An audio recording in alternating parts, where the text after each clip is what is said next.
सही बच्चों को नमस्कार। हम बात कर रहे हैं सिंगेस कोऑर्डिनेट ज्योमेट्री की, जिसके चैप्टर 2 स्ट्रेट लाइंस की हम बात कर रहे हैं, जिसकी कंसेप्ट एप्लीकेशन एक्सरसाइज 2.2 की हम बात कर रहे हैं। तो देखते हैं उसका नेक्स्ट क्वेश्चन। देखिए इसका फोर्थ क्वेश्चन क्या बोलता है, जरा फोर्थ क्वेश्चन को ध्यान से सुन लें। पहले क्वेश्चन थोड़ा सा अजीब तरीके से इंग्लिश में बोल रहा है, देखो ध्यान से, मैं जरा तैयारी कर लूं। देखो फोर्थ क्वेश्चन कहता है कि the centroid of an equilateral triangle is 0,0। Language पहचानिएगा और सेंट्रॉइड की का जो कंसेप्ट है वो ध्यान रखिएगा। If two vertices of triangle lies on the line x plus y is equal to 2√2, then find all the possible vertices of triangle। Possible vertices का ऑल द वर्टिसेस कह देते, अब हम क्या कहते हैं, इम्पॉसिबल है, पॉसिबल तो सभी होंगे, ठीक है, इसको हटा देते। जरा समझने की कोशिश करिएगा। सबसे पहले आपका जो इक्विलेटरल ट्रायंगल बनेगा कैसे, वो थोड़ा टेक्निकल चीज है, ठीक है। मैं पहले रफली बनाता हूं। पहली बात तो आपका जो वर्टिस सेंट्रॉइड है वो यहां पर है, ठीक, और x plus y is equal to 2√2 जो लाइन होगी वो ऐसी होगी, और ये यानी ये कुछ इक्विलेटरल ट्रायंगल होगा और ये सेंट्रॉइड होगा, ये मीडियन होगी। तो एक ट्रायंगल इधर आएगा, एक कुछ ऐसा आपका इक्विलेटरल ट्रायंगल बनेगा। समझ में आई बात नहीं आई? ये इक्विलेटरल ट्रायंगल कुछ ऐसा बनने वाला है। पहले हम बना देते हैं फिर बात करते हैं, काफी कुछ बातें करनी है इसमें, ध्यान रखिएगा, ठीक है। देखो सबसे पहले हम यहां पर एक्सेस ड्रा करते हैं, अलग अलग कलर से ड्रा करते हैं, एक्सेस ड्रा कर लेते हैं। ये एक्स एक्सिस है, ये एक्स एक्सिस है, ये वाई एक्सिस है, ठीक है। तो हमने कहा एक साइड जो x plus y is equal to 2√2 है वो ऐसी कुछ है, ठीक, और ये है सेंट्रॉइड। इसका सेंट्रॉइड से सामने के साइड पे जो परपेंडिकुलर पड़ता है इक्विलेटरल ट्रायंगल में, वो सामने वाली साइड को बाइसेक्ट करता है। वैसे नियम जानते हो परपेंडिकुलर भी होता है, ठीक है। तो यहां से अगर परपेंडिकुलर डालेंगे तो ये इसको बाइसेक्ट करेगा, ठीक है। ये क्यों नहीं कर रहा है, पकड़ क्यों नहीं रहा, यहां का आयल लग गया क्या?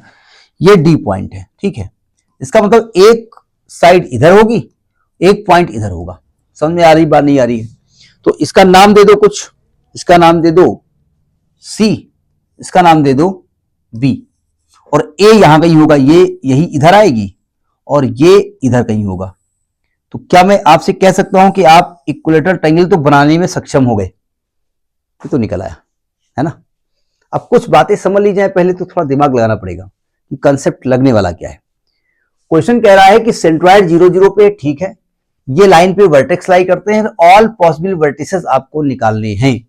जरा समझने की कोशिश करिए। यहां पर देखो ध्यान से, मैं एक काम करता हूं, ये लाइन इक्वेशन ऑफ बीसी दिया है ना, ये जो इक्वेशन दी हुई है, तो ये किसकी इक्वेशन है?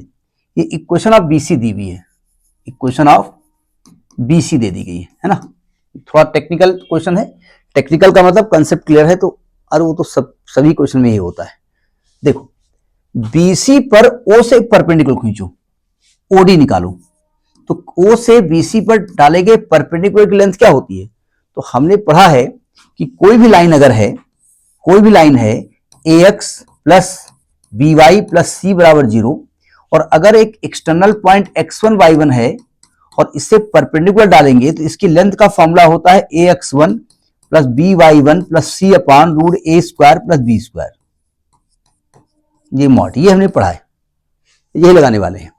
आपकी लाइन क्या है? आपकी लाइन है x प्लस वाई माइनस 2√2, ये लाइन हो गई जाकर के, और आपका पॉइंट है 0,0। ए यहां पर 1 हो गया, x1 तो 0 कर देंगे तो ये 0 आने वाला है, y1 भी 0 है तो 0 आने वाला है, c आपका है माइनस का 2√2 अपान अंडररूट a स्क्वायर, बोले तो 1 प्लस 1 का मॉड। बात समझ में आ गई? बोले नहीं आई, नहीं आ गई है, इतना थोड़ी गंदे आप हैं, अच्छे भी तो हैं आप। अब देखो ध्यान से, ये पॉइंट ए है, बाद में बात करेंगे हम। यानी कि यह आ गया आपका 2√2 अपान अंडररूट 2, यानी ओडी की लंबाई 2 आ गई, ये लंबाई आपकी 2 आ गई। जरूरत क्या है, हमको नहीं मालूम, फिलहाल ओडी की लंबाई 2 आ गई, ठीक, तो इसको हटा दो, काम खत्म। अब एक चीज देखो, हमारे पास एक नियम होता है कि किसी भी सेंट्रॉइड में, किसी भी ट्रायंगल में जो मीडियन होता है ना, जो सेंट्रॉइड होता है उसको 2:1 के रेशियो में डिवाइड करता है, मतलब 2:1 है, मतलब ये 2 गुना होता है, ये 1 गुना होता है।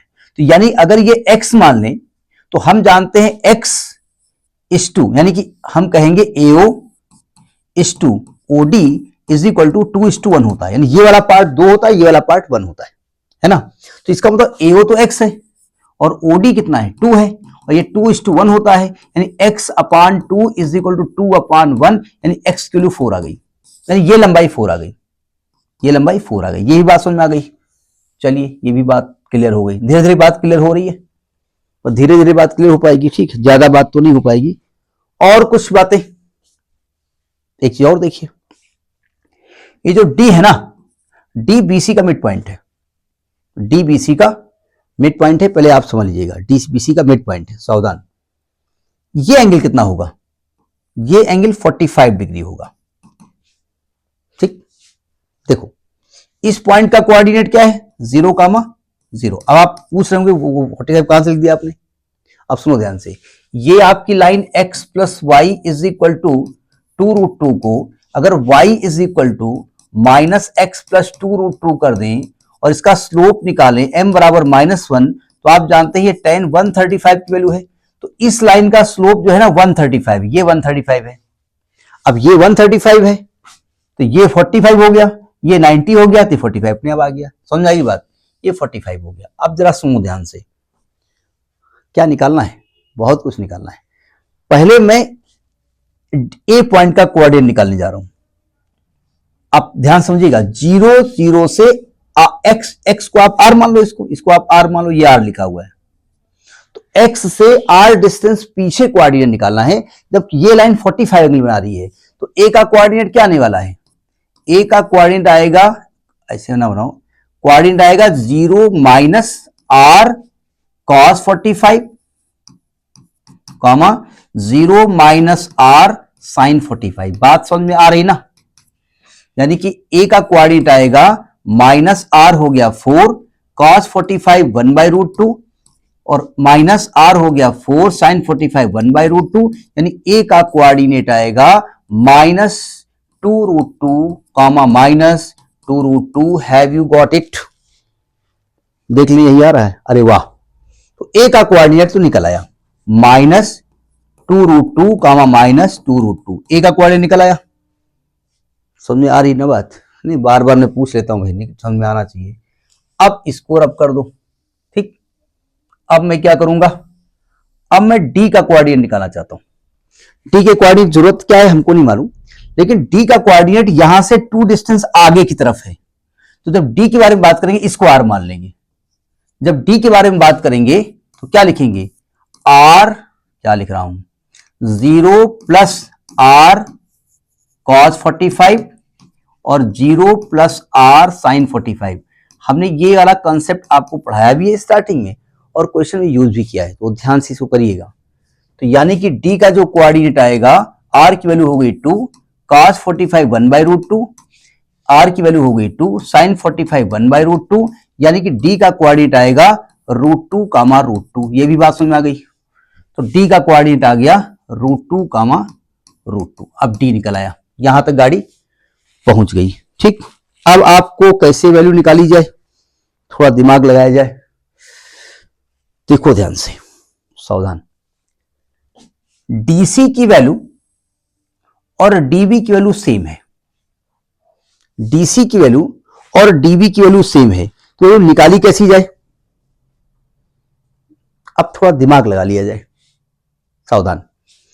ये इक्विलेटरल ट्रायंगल में आपने ये वाली साइड निकाल ली है, ये डिस्टेंस 4 है, ये डिस्टेंस 2 है 6, और ये एंगल 30 डिग्री है। तो डीसी निकालना चाहता हूं। हम जानते हैं डीसी और डीबी सेम है, ठीक है, यानी डीसी बराबर डीबी है, हम जानते हैं, लेकिन हमको ना तो डीबी मालूम है ना तो डीसी मालूम है। तो एक काम करते हैं, ट्रायंगल ओडीसी ले लेते हैं। इन ट्रायंगल ओडीसी जरा समझिएगा, ये एंगल 30 है, इसके सामने की साइड हो गई परपेंडिकुलर, ये 90 है, ये हाइपोटेन्यूज हो गई, और ये 30 है और ये हो गई 20। तो हम tan 30 लगा दें। तो जब tan 30 लगाएंगे आप तो आएगा perpendicular DC upon base AD, और एडी 6 है। tan 30 की वैल्यू कितनी होगी थी? 1/√3 इंटू 6 बराबर डीसी। तो डीसी की वैल्यू आएगी 2√3। डीसी निकल आया, क्या मैं सही कर रहा हूं? डीसी आ गया 2√3। वाह, डीसी आ गया 2√3, डीसी आ गया। डीसी को आर मान लेते हैं और ये 2√3 है, और ये भी इतनी होगी, इसको भी आर मान लेते हैं, ये भी 2√3 होगी। समझ में आई बात नहीं आई? बस आप गाड़ी आपकी लाइन पे पहुंच रही है। आप सुनो ध्यान से, ये जो डीसी है ना वो इस लाइन पर है ना, और ये लाइन एक्स एक्सिस से जो एंगल बना रही है वो 135 बना रही है। तो डी के लिए प्लस करके ऊपर कोऑर्डिनेट लिख दो और सी के लिए माइनस करके लिख दो। तो जब आप डी का कोऑर्डिनेट निकालेंगे, नहीं डी कहां है, बी सॉरी, बी का जब कोऑर्डिनेट निकालेंगे तो बी की वैल्यू कैसे लिखेंगे? बी का कोऑर्डिनेट देखो क्या लिखने जा रहे हैं, सावधान। ये आर है और ये कोऑर्डिनेट √2 है, तो √2 plus R cos 135 comma √2 plus R sine 135। समझ में बात आ रही ना?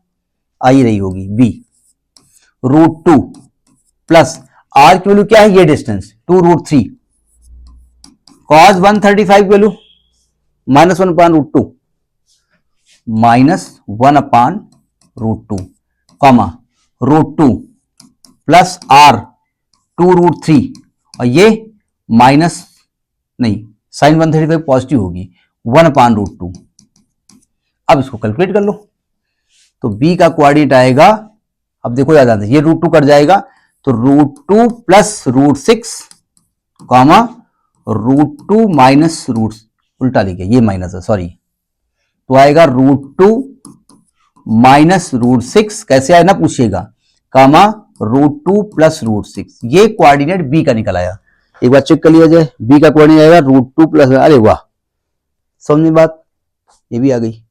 अच्छा, जब मैं सी का निकालूंगा तो कुछ नहीं करूंगा, सी का निकालने के लिए एक काम करता हूं, देखो नहीं ये कर ले लो, सी का निकालने के लिए यहां माइनस लगा देता हूं, यहां माइनस लगा देता हूं, यहां माइनस लगा देता हूं, यहां माइनस लगा देता हूं, यहां माइनस लगा देता हूं, तो यहां प्लस हो जाएगा, यहां माइनस हो जाएगा। तो सी का कोऑर्डिनेट आएगा √2 plus √6 comma √2 minus √6। Have you got it? ये निकालना कहां से आया, कॉन्सेप्ट आपको बताया गया है, तो एक बार चेक कर लेते हैं। अरे वाह, तो ये छोटा सा क्वेश्चन है, ये छोटी एक्सरसाइज है, हमने खत्म कर दी। आगे आगे बात करेंगे, तब तक नमस्कार।